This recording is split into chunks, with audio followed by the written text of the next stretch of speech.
बिस्मिल्लाहिर्रहमानिर्रहीम। अस्सलाम वालेकुम।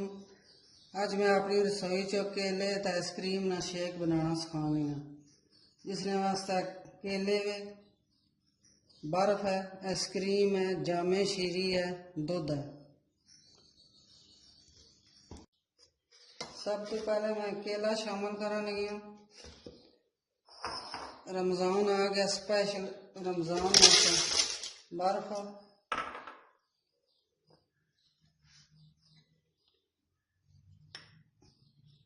आइसक्रीम,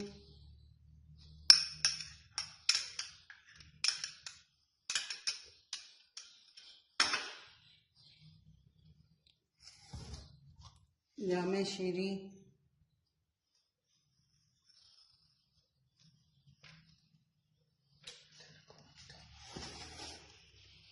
बस वही क्या 1 2 3 go।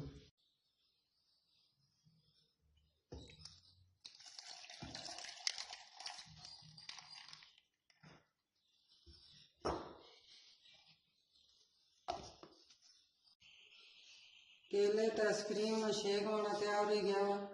इसकी ज़रूर ट्राई करो। रमज़ान महीने में जो हमारे चैनल की सब्सक्राइब करो।